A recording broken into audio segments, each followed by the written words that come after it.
paciência na vida de vocês. E nós estamos incluídos de trazer para nós nessa reflexão, nesse acampamento, 7 mensagens sobre as 7 cartas de Jesus às igrejas da Apocalipse. Peço que todos abram, por gentileza. Último livro das Escrituras, livro do Apocalipse,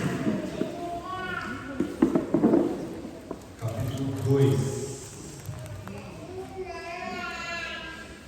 Nessa manhã nós vamos refletir sobre a carta que Cristo envia à igreja de Éfeso. Então nós iremos ler o capítulo 2, versos 1 ao 7. Depois eu vou contextualizar um pouquinho a gente aqui dentro desse livro. Eu tenho o privilégio de estar pregando todo esse livro na minha igreja esse semestre. Faltam 2 mensagens para nós terminarmos. E é um livro que muito nos tem abençoado pela graça de Deus. Apocalipse, capítulo 2. Éfeso, verso 1 ao 7. Depois da leitura ele diz: essa é a palavra do Senhor. Todos que têm por gentileza expô-la com seu nome, amém. Nós iremos orar mais uma vez. Todos acharam? Apocalipse 2, verso 1 assim: escreve ao anjo da igreja em Éfeso, assim diz aquele que tem as 7 estrelas na mão direita e anda no meio dos 7 candelabros de ouro. Conheço as tuas obras, o seu trabalho e a sua perseverança. Sei que não suportas os maus e que puseste à prova os que se dizem apóstolos, mas não são, e descobriste que são mentirosos.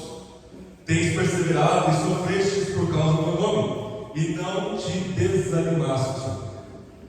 Tenho contra ti, porém, o fato de que deixaste o teu primeiro amor.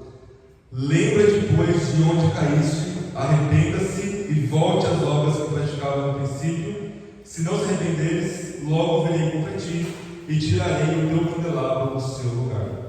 Mas tens ao seu favor que odeias as obras dos nicolaítas, as quais eu também odeio. Quem tem ouvidos, ouça o que o Espírito diz às igrejas. Ao que vencer, eu lhe permitirei comer da árvore da vida que está no paraíso de Deus. Essa é a palavra do Senhor. Amém. Vamos orar uma vez. Senhor, te bendizemos teu santo nome por essa manhã maravilhosa que o Senhor tem nos dado a todos nós. Rogamos a Deus que o seu Espírito nos encha e nos faça entender a sua palavra, Deus, de uma forma transformadora, que transforme nossas afeições para que nós possamos amar-te, nossa vontade para que possamos, ó Deus, não apenas ouvir e entender a sua palavra, mas praticá-la com todo o coração. Essa obra nós não podemos fazer por nós mesmos, por isso confiamos unicamente no Espírito do Cristo ressurreto, que habita em nós e entre nós, para que a sua palavra não volte para ti vazia, ó Deus, pois isso é impossível, mas que ela frutifique muito na vida de cada um de nós. Desenho, ó Deus, esse livro para nós, pelo menos essa parte das 7 cartas, as 7 igrejas. Que o seu nome seja engrandecido e exaltado em Cristo Jesus pelo seu Espírito. Nós oramos. Amém. Irmãos, antes de nós entrarmos propriamente nas cartas, a gente precisa fazer algumas perguntas aqui para o livro, para o apóstolo João, que está transmitindo o último livro, o último testamento para nós, para toda a igreja, aqui com o seu livro de Apocalipse. E a primeira pergunta é: o que é esse estranho livro de Apocalipse, que causa muito desconforto, que causa muitas más interpretações, muitas leituras que a gente fica: o que será que João está querendo dizer aqui? E o que é esse livro? E ao responder essa pergunta, irmãos, a gente encontra logo no capítulo 1 que esse livro ele tem 3 gêneros entrelaçados entre ele. Primeiramente, o Apocalipse é uma carta. A gente vê o capítulo 1, verso 4, ele começa com uma forma de carta, diz a graça aos outros e paz, aí ele destrincha isso de forma trinitária, da parte de Deus, depois ele fala da parte de Jesus, da parte do Espírito, e ele termina o livro de Apocalipse com uma saudação, a graça seja convosco. Então o livro de Apocalipse como um todo, não somente o capítulo 2 e 3, mas todos os 22 capítulos é uma carta endereçada a essas 7 igrejas. Ou seja, em outras palavras, todo o conteúdo do livro de Apocalipse, antes de fazer sentido para nós, precisamos ver como que aquelas 7 igrejas receberiam e entenderiam tudo que João está comunicando para eles aqui. Então é uma carta, e o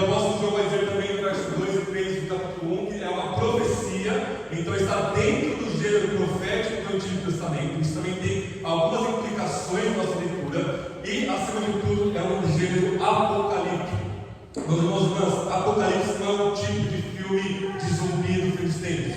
Apocalipse, do apóstolo João, era um gênero literário que era muito conhecido na época de João. Havia muitos outros apocalipses judaicos, Apocalipse de Enoque, Apocalipse de Moisés. Era um gênero literário que consistia em comunicar verdades através de símbolos. Tudo bem? Então a literatura apocalíptica ela é altamente simbólica.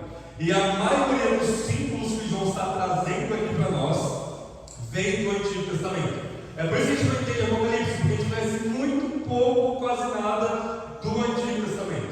Se a gente conhecesse o Antigo Testamento de cor, o livro de Apocalipse seria um dos livros mais fáceis do Novo Testamento para a gente entender e interpretar.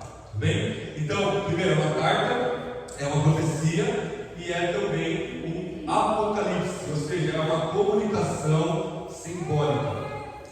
E antes mesmo de entrar no capítulo 2, irmãos, João ele tem uma visão do Cristo exaltado. Vocês verem no capítulo 1, verso 9 até o final do capítulo 1, ele está na ilha de Patmos, ele é servo, ele sofre com a igreja, está exilado em Patmos, e de repente ele ouve uma voz falando atrás dele, e quando ele se volta para ver essa voz, quem está falando com ele vê o Cristo exaltado. E vejam, o apóstolo João, a gente pode imaginar que seria a pessoa que mais tinha intimidade com Jesus de todas as pessoas, porque ele é o chamado discípulo amado, ele fazia parte de um grupo mais próximo de Jesus, era ele que reclinou a cabeça na última ceia sobre o peito de Jesus, é ele que ficou junto com Maria na cruz enquanto todos os outros fugiram. O apóstolo João é aquele que tem mais intimidade com Cristo. Mas o fato é que Cristo é tão infinitamente imenso que, ao se revelar um pouco mais para João ele cai como se ele estivesse morto. Ele tem uma nova visão de Cristo Jesus. A gente não vai ter tempo de ver essa visão maravilhosa, mas basicamente João vê Jesus como rei e sacerdote. E o seu reino e sacerdócio vem lá de Daniel 7, do Filho do Homem. O que está acontecendo em Daniel 7? O profeta Daniel ele vê os céus abertos, ele vê Deus Pai nos seus dias, ele vê uma outra pessoa, um sujeito que ele chama de Filho do Homem, que também recebe glória, louvor, honra e adoração junto com o seu de dias, que é Deus Pai. E esse Filho do Homem ele começa a julgar tudo o que é inimizade contra Deus. Ele julga aquelas bestas, feras, quiméricas, que é um símbolo dos estados totalitários que estão ali na época de Daniel até a época de Cristo. E a visão então de Daniel 7 aqui em Apocalipse 1 mostra Jesus como juiz. Ele com olhos de fogo, com o cabelo branco como a neve, tudo isso é uma descrição de Daniel 7, daquela cena de julgamento. Ou seja, Jesus como Rei dos Reis e Senhor dos Senhores, como diz Apocalipse 19, ele é quem julga todas as coisas. E o restante do livro de Apocalipse vai destrinchar esse tema. Jesus, como Senhor soberano de todas as coisas, ele julga tudo e a todos. O problema, entre aspas, é que ele começa o julgamento pela igreja. Capítulo 2 e 3 de Apocalipse são as 7 cartas, nada mais é do que Cristo, o Cristo exaltado, julgando a sua igreja. Muito diferente do Jesusinho que se é pregado e pintado hoje em dia, o Jesus que não julga, não critica, aceita tudo e a todos. O Cristo das Escrituras, ele julga a sua igreja, e cada igreja local é trazida diante dele, e ele tem críticas, juízos e elogios para fazer a cada uma das igrejas de todos os tempos. A gente precisa estar cada vez mais alinhado, em sintonia com a vontade e a palavra de Cristo, para que nós não venhamos ser achados em falta. O próprio apóstolo Paulo vai dizer que o julgamento começa pela casa de Deus. E aí o restante do Apocalipse é Jesus fazendo julgamento sobre o mundo, com as 7 selos, 7 trombetas, 7 taças, e no final é ele que faz o julgamento final sobre o diabo, sobre os demônios, sobre os ímpios, e restaura toda a criação no novo céu e na nova terra. E isso é importante porque o todo que ele vê aqui no capítulo 1 de Jesus, ele vai destrinchar ou espalhar cada fração da revelação de Jesus em cada uma das 7 cartas. Então, ainda missão, meus irmãos e irmãs, de cada uma das 7 cartas, aqui em Apocalipse 2 e 3, é um pedacinho, é um aspecto de Jesus que João traz à tona para ir de encontro com as necessidades de cada uma das igrejas. Ou seja, Cristo ele é tão imenso, ele é tão suficiente que ele é a resposta e a salvação e tudo o que nós precisamos em todas as igrejas e em todos os tempos. E aí, o final de cada carta, quando ele fala, se você entender, se você perseverar, ele traz a promessa da vida eterna, que ele vai falar de uma forma mais extensa lá no capítulo 21 e 22. Ou seja, é como se cada uma das cartas fosse um pequeno apocalipse que começa com a visão de Jesus, tem a exortação de julgamento contra ou a favor da igreja, e depois tem a promessa da vida eterna, de novo céu, de nova terra, de tudo que envolve a restauração do cosmos pelo Cristo exaltado. Bem, então é mais ou menos assim que nós vamos prosseguir nessas 7 mensagens nas 7 cartas. E a primeira delas, vejam só, é a carta à igreja em Éfeso. A cidade de Éfeso, meus irmãos e irmãs, era uma das mais importantes do Império Romano, em todos os aspectos cultural, social, econômico, religioso, no sentido das religiões pagãs da época. Era muito ligada a Roma, ela tinha toda um aspecto especial diante das igrejas, e de fato o correio pelo qual circularia essas cartas, aqui na Ásia Menor, começaria por Éfeso e terminaria lá em Laodiceia, que é a 7ª e última carta. E ele diz o seguinte, vamos ler novamente, Apocalipse capítulo 2, verso 1. Escreve ao anjo da igreja em Éfeso. Esse anjo aqui, meus irmãos, tem 2 interpretações possíveis, que eu não quero interpretá-las. Alguns vão dizer que realmente cada igreja local tem um anjo protetor. Essa é uma interpretação possível, não é nenhuma heresia acreditar nisso, mas eu penso que é melhor entendido aqui no sentido da palavra mesmo de mensageiro, Jesus falando aos mensageiros, aos pastores da igreja, porque os anjos estão sendo acusados de participar dos pecados que a igreja participa também, o que é muito estranho se for realmente um ser angelical. Então aqui é o anjo, é o líder, é o mensageiro, lembrando que anjo significa mensageiro da igreja em Éfeso, e aí Jesus se apresenta.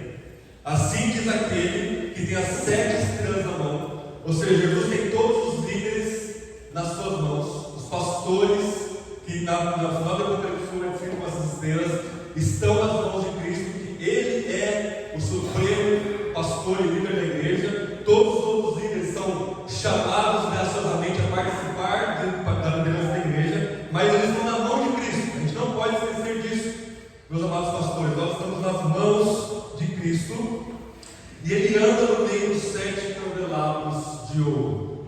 No final de Apocalipse 1, os candelabros são o símbolo da igreja. Assim como o candelabro era luz do tabernáculo, nós somos luz deste mundo, como diz lá o Evangelho de João. Nós somos a luz do mundo, por participarmos, estarmos unidos à luz que é Cristo Jesus. E aí vem alguns elogios para a igreja. Ele diz assim, verso 2: conheço suas obras, teu trabalho, a tua perseverança, sei que não suporta os maus, e que puseste à prova os que se dizem apóstolos, mas não são, e descobriste que são mentirosos. Tens perseverado, sofrestes por causa do meu nome, e não te desanimaste.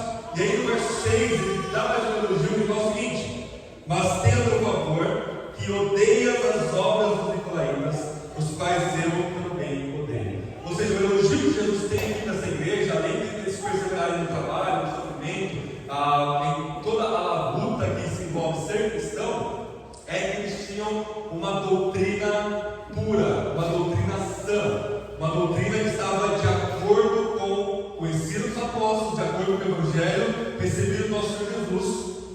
E essa doutrina, eles estavam guardando ela a 7 chaves.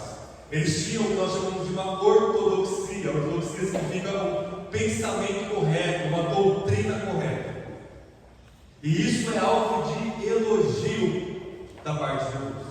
Ou seja, aquelas igrejas que têm perseverado na doutrina dos apóstolos, em julgar aqueles que estão em desarmonia com o Evangelho, julgar aqueles que são falsos mestres, falsos profetas, aqueles que estão perseverando no que a Bíblia diz, Jesus fala: olha, isso eu tenho a teu favor. Em outras palavras, Jesus ele espera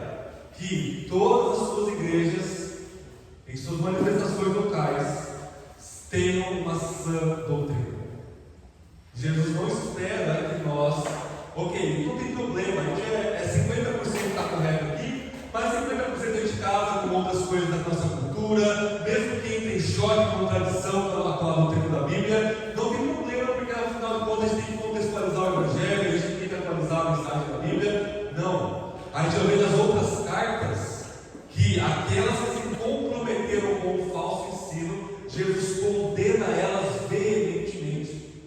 Ou seja, Jesus ele não está negociando, não, vocês podem se desviar um pouquinho para a direita, um pouquinho para a esquerda, não tem problema. Não, Jesus está dizendo, olha, vocês estão perseverando na doutrina verdadeira. O pessoal chegou aqui e falou que era apóstolo, vocês são apóstolos, quero ver aqui. Me mostra a palavra de Deus se vocês são apóstolos. Não, não são, fora da nossa igreja. Levantou um grupinho na igreja e ficou lá, eles estão pegando algo diferente do que ser ensinado dos ensinos dos apóstolos. Vocês vão ser disciplinados, e se vocês não se arrependerem, vocês serão excomungados da igreja. Esse é o padrão de amor bíblico que Jesus espera para as suas igrejas. Irmãos, isso é verdade em toda a história da igreja de Éfeso.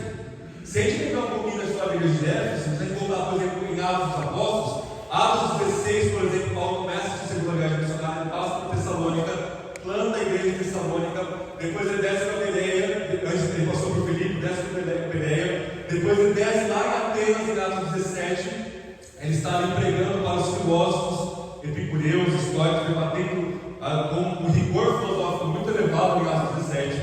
Em Atos 18 ele vai para Corinto, fica lá 1 ano e meio em Corinto, 18 meses em Corinto, pregando sobre a igreja de Corinto. E depois ele vai para Éfeso em Atos 19, e ele fica 3 anos ensinando de dia e de noite aquela igreja em Éfeso, para ela realmente se estabelecer na verdade. Então é uma igreja fundada pelo próprio apóstolo Paulo, catequizada, instruída pelo próprio apóstolo Paulo por 3 anos. Isso é muito raro, o apóstolo Paulo dedicar um longo tempo da sua vida para pastorear e cuidar de uma igreja. Então, é uma igreja que tinha um fundamento extremamente sólido. O próprio Paulo, o maior dos apóstolos, a gente pode entender assim, plantou aquela igreja. Depois, Paulo ele continua a sua viagem, ele tem que voltar ali para Éfeso, ele não quer passar em Éfeso, porque senão ele ia demorar muito tempo lá. E ele se encontra com os pastores, os presbíteros lá de Éfeso, em Atos capítulo 20. E nas suas últimas palavras para aqueles pastores, está lá Lucas, grava isso em Atos 20, todo mundo em prantos, porque sabiam que era a última vez que eles veriam a face do apóstolo Paulo. Paulo diz: olha, pastores, bispos, presbíteros, que ele fala como se fosse uma coisa só em Atos 20, pastorei a igreja de Deus, que ele comprou com o seu próprio sangue, porque eu tenho certeza que depois que eu partir, Paulo precisava ir para Jerusalém, depois para Roma, eu tenho certeza que vão entrar na igreja lobos vorazes, lobos devoradores, para destruir a igreja. Pastores, permaneçam firmes. Então, as últimas palavras de Paulo, pessoalmente, para aquela igreja aqui em Éfeso, é para que aqueles pastores permanecessem firmes. Mas não somente isso. Depois, quando ele é preso, lá na década de 60, antes de ser martirizado, ele escreve 4 cartas: Colossenses, Filemão, Filipenses e Efésios. Ele escreve uma carta interessada à igreja de Éfeso, altamente doutrinária. Capítulo 1 ao 3 de Efésios, ela é altamente fundante e fundamental para a igreja, expondo o Evangelho, expondo o que é para ser crido e o que é para ser praticado. Capítulo 4 ao 6. E depois disso, ele escreve as 3 últimas cartas, as cartas pastorais, 2 para Timóteo e para Tito. E Timóteo, nessa época, diz a tradição, ele era pastor da igreja de Éfeso. E qual é o teor das 2 cartas de Paulo para Timóteo? É o tempo todo Paulo falando: Timóteo, permaneça firme na minha doutrina. Ele começa a 1 Timóteo capítulo dizendo: Timóteo, permaneça firme no que eu estou dizendo, porque vão levantar pessoas acreditando em fábulas, acreditando em historinha da carochinha, historinha da boi dormir, e vão querer desligar a igreja. Timóteo, permaneça firme. No capítulo 3, 4, no capítulo 6, ele vai dizer várias vezes: Timóteo, vai chegar o tempo em que o pessoal não vai querer mais ouvir a verdade, e vão juntar mestres para si, segundo o seu comichão no ouvido, mas você, tu, porém, ele vai dizer, né? Permaneça firme na doutrina que eu te passei. Segundo Timóteo, também, capítulo 3, ele diz a mesma coisa, ou seja, Paulo está enfatizando a ortodoxia, a doutrina correta da igreja. Isso na década de 60, década de 90, Jesus envia essa carta para a igreja, elogiando, olha, de fato, vocês estão perseverando a doutrina, vocês estão achando os falsos mestres e julgando eles e colocando eles para fora, vocês são aprovadíssimos nisso. Passa 20 anos depois que Jesus escreve essa carta, um dos pais da igreja que conheceu os apóstolos, conheceu o apóstolo João e nasce de Antioquia, ele escreve uma carta também à igreja de Éfeso, no começo do capítulo 2, e ele diz no capítulo 7: olha, irmãos, eu sei que perto de vocês tem se levantado pessoas que se dizem cristãs, que se dizem carregar o nome de Cristo, mas andam como se fossem demônios, andam como se fossem feras selvagens. Se afastem deles, porque o único remédio que nós temos para evitar o erro e o falso ensino é Jesus Cristo, que é o Deus encarnado, o Senhor da igreja. E aí no capítulo 9 da carta aos Efésios ele vai dizer, olha, além de dentro da igreja tem surgido falsos cristãos, ainda assim você tem uma ameaça externa da igreja que está querendo introduzir o tempo todo heresia na igreja. Permaneçam firmes é o fundamento que na cidade é o fundamento unitário. Ele fala assim, permaneçam firmes porque vocês foram atraídos por Deus Pai, e o guindaste da qual ele atraiu você é a cruz de Cristo, e a corda pela qual Deus Pai puxou você desse guindaste cruciforme é o Espírito Santo. Ou seja, o fundamento da doutrina de Inácio é o Pai, o Filho e o Espírito Santo como nosso único Deus e nosso único Salvador. Portanto, em vez de Éfeso, permaneçam firmes. Passa os séculos, lá no ano 431, houve um concílio ecumênico na cidade de Éfeso, na igreja de Éfeso. Já tinha acontecido o primeiro lá em Niceia, em 325. Já tinha acontecido o segundo em Constantinopla, em 381. E no ano 431, reuniu o terceiro concílio ecumênico, com 250 bispos, para dizer, olha, o que nós cremos é que Jesus, ele é uma pessoa e duas naturezas. Ele é 100% Deus, ele é 100% homem, mas não são duas pessoas. É uma pessoa só. E de novo, na igreja e na cidade de Éfeso, a ortodoxia bíblica triunfa no concílio de Éfeso, que é o terceiro concílio ecumênico.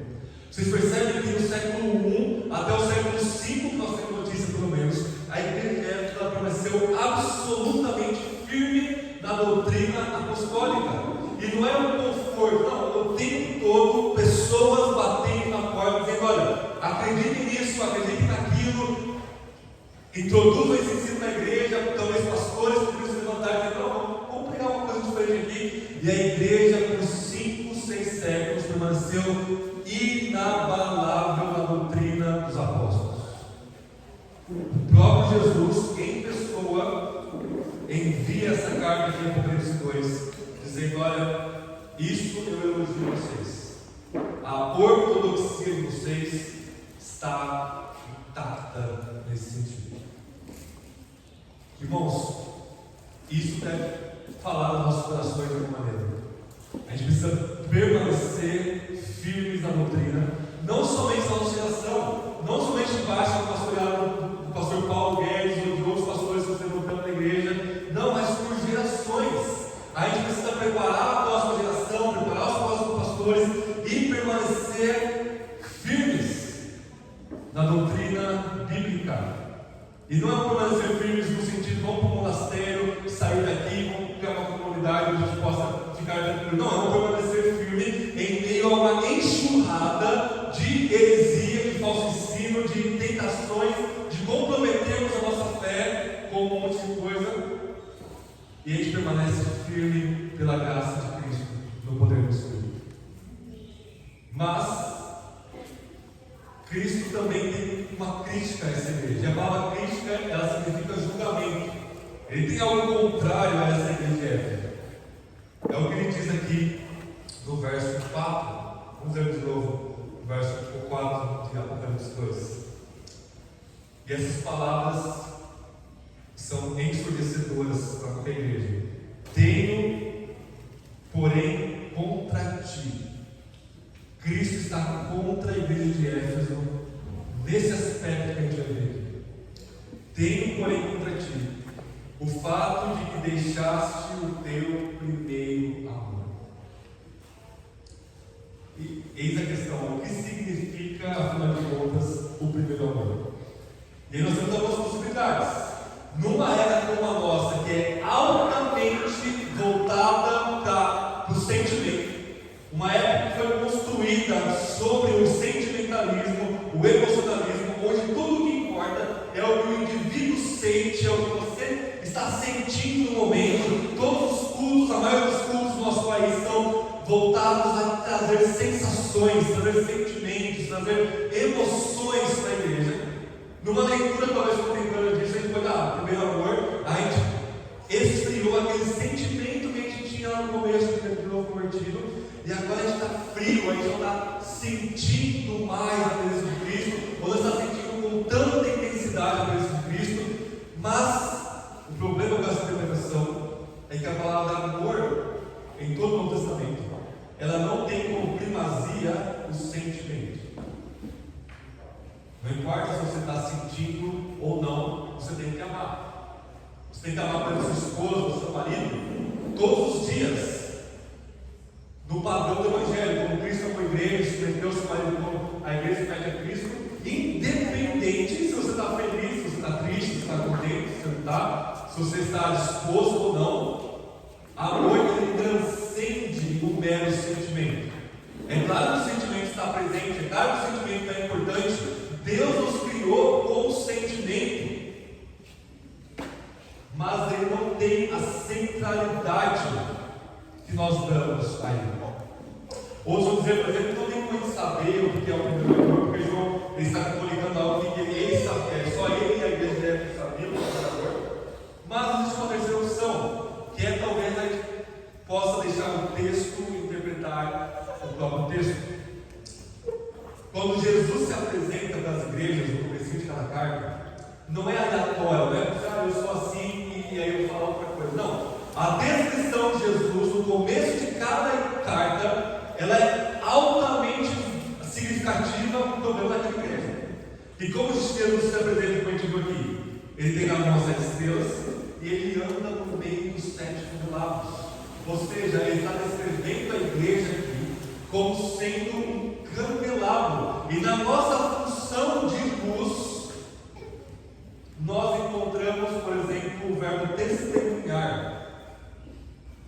Isso é ser luz do mundo, é nós testemunharmos o Evangelho a partir da pregação com uma vida autossacrificial em favor supremo das pessoas, nossos amigos, nossos inimigos, nossos familiares, nossos conhecidos.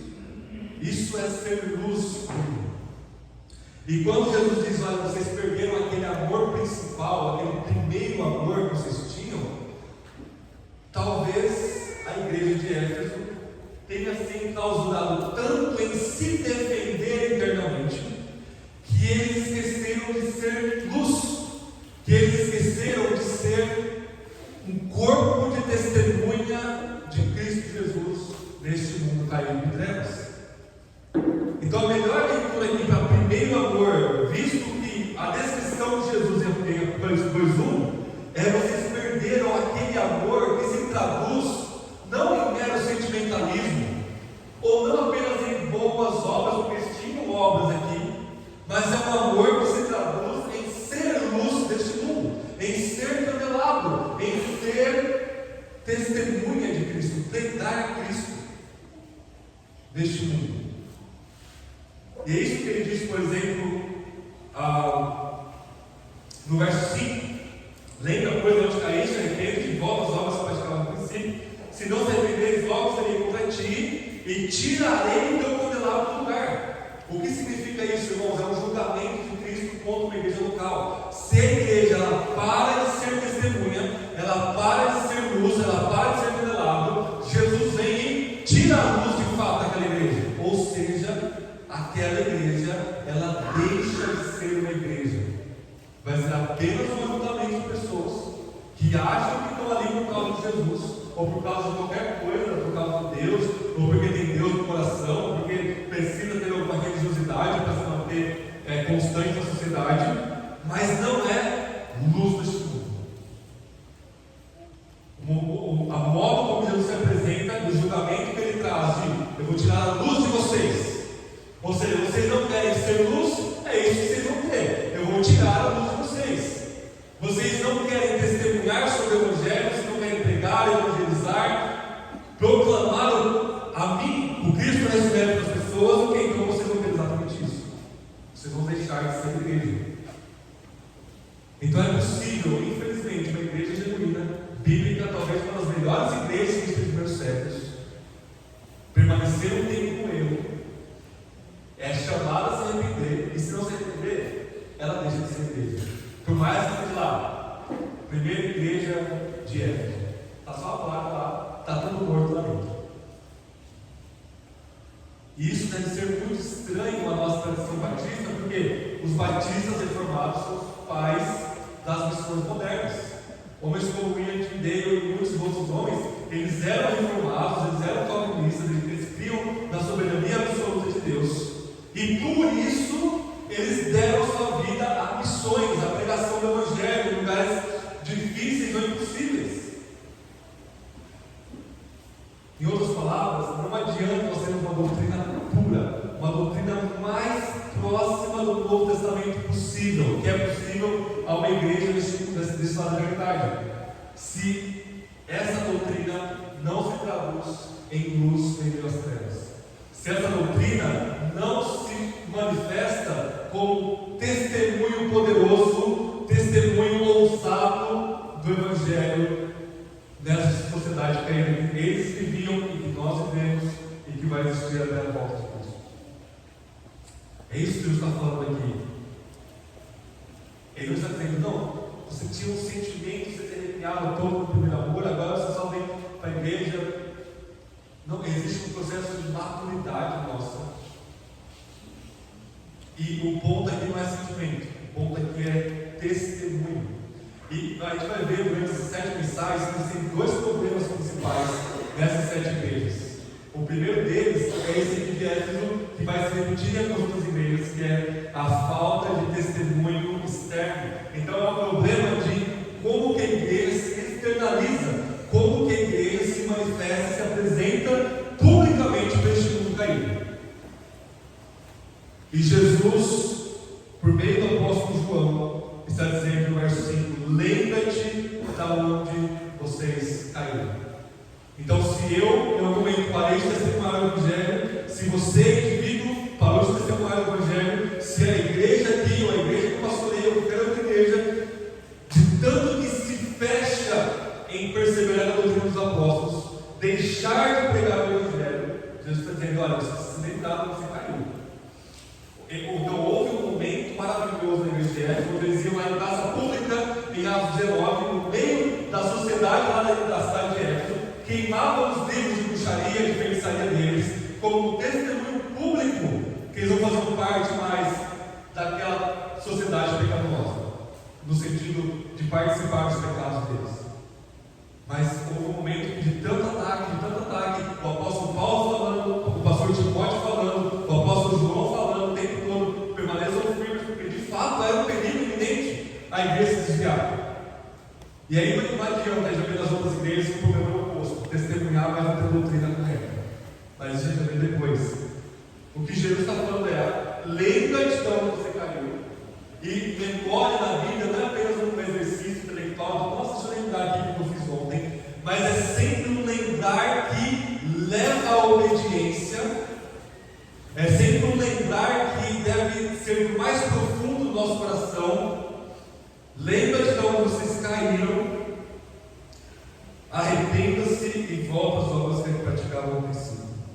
Arrependimento é uma mudança de mentalidade, uma mudança no modo como a gente vê as coisas, que de fato vai se traduzir em uma mudança de prática. Não é apenas mudar a prática, não é apenas mudar o externo, o exterior, não, então vamos fazer uma ação ação evangelística aqui o tempo todo e sair no ativismo gospel evangelizando. Não, é mudar a mentalidade. Jesus está dizendo: olha, arrepende-se, muda a forma como vocês estão olhando. Se a doutrina nem está presente, mas este mundo é caído, e eu estou enviando vocês como minhas testemunhas para pregar o Evangelho. E a imagem do candelabro é absolutamente importante, porque ela vem lá no profeta Zacarias, capítulo 4 e 6, onde você tem ali o povo de Deus representado no candelabro. E o candelabro, vocês se lembram, ele era uma haste que ficava no tempo com sete hastes, como se fosse uma imitação de uma árvore, e tinha 7 lâmpadas. E Zacarias, ele vê que o candelabro que ele está vendo no fim dos tempos, está vendo nós, ele é aceso pelo Espírito de Deus. É isso que acende o candelabro. É por isso que tem lá a frase: não é por força nem por violência, mas pelo meu Espírito. Ou seja, a obra de Israel ser luz do mundo, ser candelabro no meio dessas trevas, é quando o Espírito soprasse e enchesse o povo de Deus. Exatamente isso que Jesus diz lá em Atos 8. Foi: igreja, fica aqui em Jerusalém, até que do alto vocês sejam revestidos de poder pelo Espírito que eu vou dar para vocês. Para quê? Para que vocês sejam as minhas testemunhas em Jerusalém, Judéia e Samaria e até os confins deste mundo. Ou seja, o fato de nós testemunharmos e pregarmos o Evangelho é uma evidência que nós estamos cheios do Espírito, e que é o Espírito que está nos carregando para fazer isso, que está nos capacitando para tal mensagem. Então não adianta ter a doutrina do Espírito, mas não ter o poder do Espírito para pregar o Evangelho a todas as pessoas que Deus coloca na nossa frente, no nosso cotidiano, no trabalho, na faculdade, na igreja, na rua ou em qualquer lugar que seja. Arrependam-se. Jesus está dizendo para todos nós essa manhã: lembra de onde vocês caíram. Se não, eu vou julgar vocês. A igreja que eu pastoreio, a gente precisa o tempo todo se examinar nas Escrituras e ver: será que nós estamos sendo luz do mundo? Será que nós estamos testemunhando? Então, a gente passou um tempo aqui sem ser luz, ou vamos se arrepender.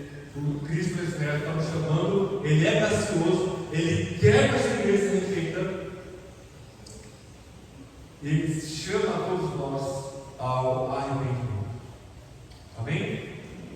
E o que Ele vai dizer no verso 7 para concluir a carta, para nós caminharmos para o final? A primeira coisa que Ele fala é: quem tem ouvidos, ouça o que o Espírito diz às igrejas. Vamos parar um pouquinho aqui. Eu nem sei que hora que é, Pastor Paulo, eu sei que eu tenho interpretação, mas enfim, se deixar, a gente vai até a hora do almoço. Mas o almoço está bom. Essa expressão, quem tem ouvidos, ouça o Espírito de Deus, se a gente tirar do contexto do Antigo Testamento, que João está querendo dizer para nós aqui, parece uma frase muito simbólica. É lógico que a gente tem ouvido, lógico que está ouvindo o que a gente está falando aqui, mas não é isso que Jesus está querendo comunicar aqui. Essa expressão, em outras palavras, ela tem de uma teologia do Antigo Testamento em 2 textos: Salmo 115 e Isaías capítulo 6. O que diz o Salmo 115?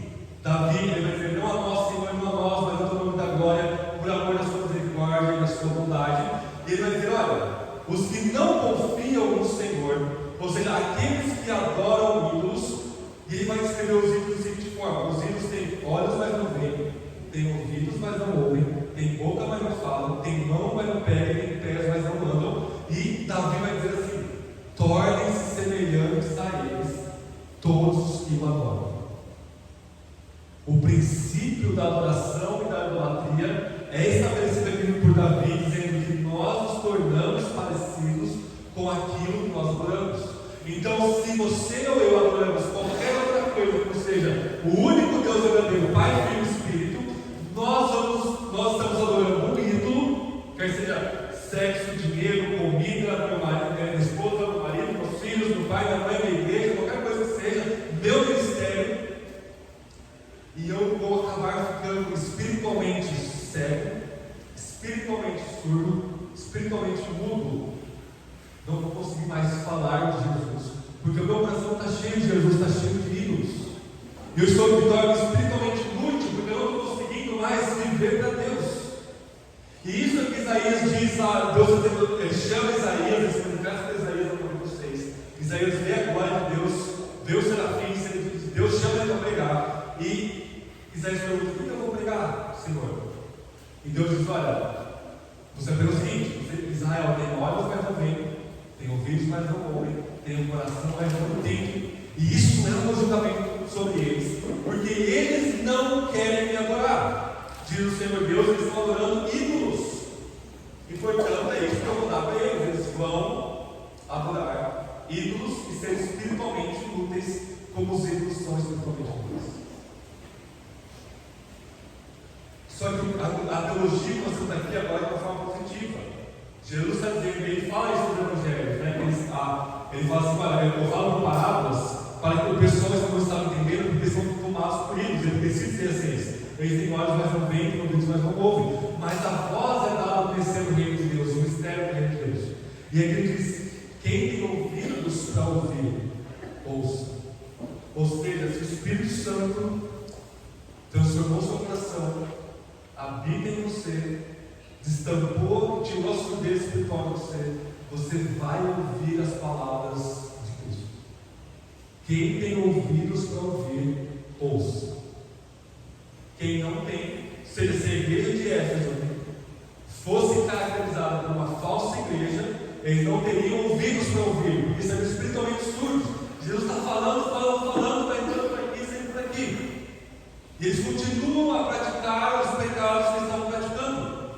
E no caso aqui, falta de testemunho é um pecado, porque é ir contra o mandamento do próprio Cristo. Quem tem ouvidos para ouvir, ouça o que o Espírito diz às igrejas. E aí vem a promessa: ao que vencer, eu lhe permitirei comer da árvore da vida, está para os meus. Ou seja, a recompensa que nós teremos é infinitamente maior e incomparável com todo e qualquer tipo de sofrimento e de luta que nós vamos ter aqui. É como se você está dizendo: não vale a pena vocês não apenas permanecerem na doutrina apostólica, mas testemunharem para a sociedade e sofrerem por causa desse testemunho, porque vocês vão ter uma eternidade comigo, uma eternidade de alegria, de gozo, de paz. E aqui especificamente é entrada aqui a questão da árvore da vida. E isso é muito significativo, retomar lá a narrativa de Gênesis 2 e 3, porque Adão, como rei da criação, e Eva, como rainha da criação, eram para governar todas as coisas debaixo do reinado de Yahvé, de Deus, que é o rei do universo. E era para eles subjugar toda a criação com amor debaixo do julgamento de Deus, debaixo da palavra de Deus. E a palavra de Deus era: comam livremente de todas as árvores que estão no jardim, não comam da árvore do conhecimento do bem e do mal. A gente traduz mal porque o conhecer ali em hebraico tem sentido jurídico. A gente já viu isso quando eu preguei a Gênesis outra vez, né? Ou seja, não comam da árvore do julgamento do bem e do mal. Ou seja, não queiram ser autônomos, não queiram discernir o que é certo e errado a partir de vocês mesmos, porque vocês têm que discernir o que é certo e errado a partir da minha palavra.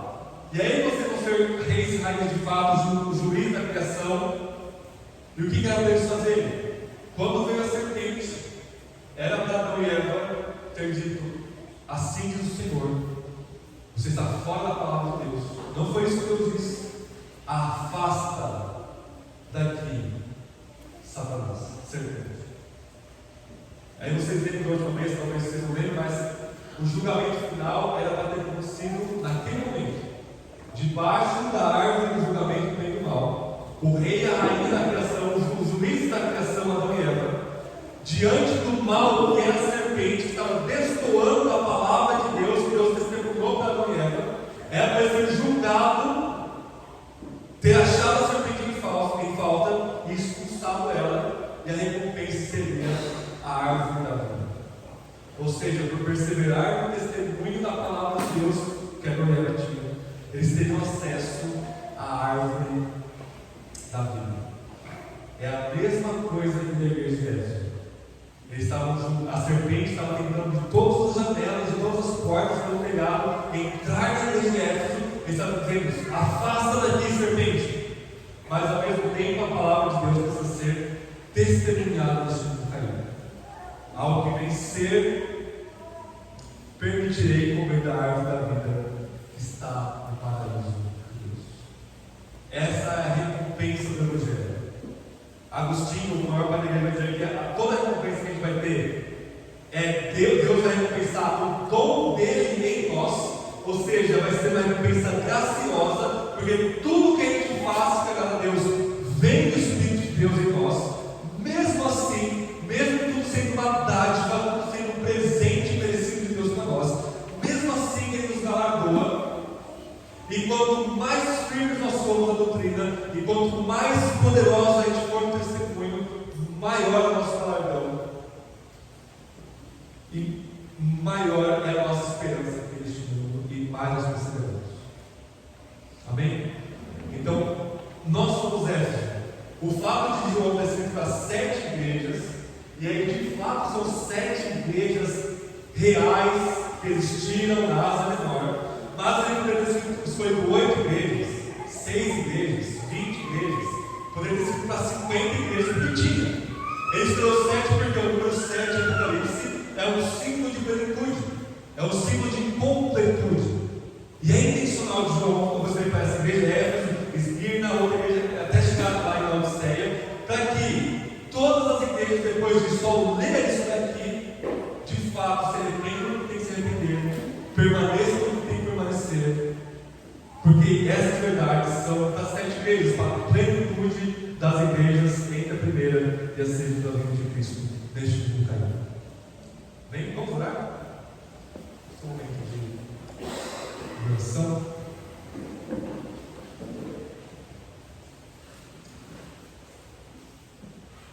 Senhor Jesus, Tu é aquele que anda no meio do Teu candelabro, que é a igreja. O Senhor está andando em nosso meio neste exato momento. O Senhor é aquele que sonda os nossos corações, conhece cada pensamento nosso, cada sentimento, cada desejo. O Senhor sabe que somos todos pecadores contra o Senhor, mas a Sua graça nos basta e o Seu poder se aperfeiçoa em nossa fraqueza. Que o Senhor dê arrependimento naquilo que nós precisamos arrepender. E nenhuma igreja, talvez nos nossos dias, tenha um testemunho tão vibrante que não precisa se arrepender do que o Senhor disse aqui para a igreja de Éfeso. Ó Deus, que essa igreja local, qual o Senhor tem sido abundantemente gracioso. Que a igreja do pastor Felipe, a igreja do pastoreio, todas as igrejas irmãs nossas, que também são candelabros do Senhor, venham a testemunhar do Teu Evangelho, a Tua boa nova. O Senhor é o Rei dos Reis e Senhor dos Senhores. Nada escapa do Seu domínio e da Sua soberania. E tudo é para a Sua glória, e que nós devemos encher nossa vida. E tudo isso pela fé em Ti, ó Cristo crucificado e ressurreto. Que o Seu Espírito nos capacite cada vez mais a perseverarmos na doutrina, a perseverarmos na pureza interna, e doutrina não apenas teórica, mas também a doutrina que nos leva à prática, mas que não seja uma prática associada do amor. Nós venhamos a voltar ao primeiro amor, a um amor que nos leva a falar ousadamente, sem nenhuma vergonha, porque nós não devemos ser envergonhar do Evangelho, como diz Paulo em Romanos, mas nós devemos a proclamar o Seu senhorio, a Sua cruz, a Sua vitória na ressurreição, para todas as pessoas que o Senhor colocar na nossa frente. E que nós venhamos a buscar o perdido e ser de fato luz deste mundo. É o que nós pedimos ao Pai, através de Cristo, pelo poder do Seu Espírito. Amém.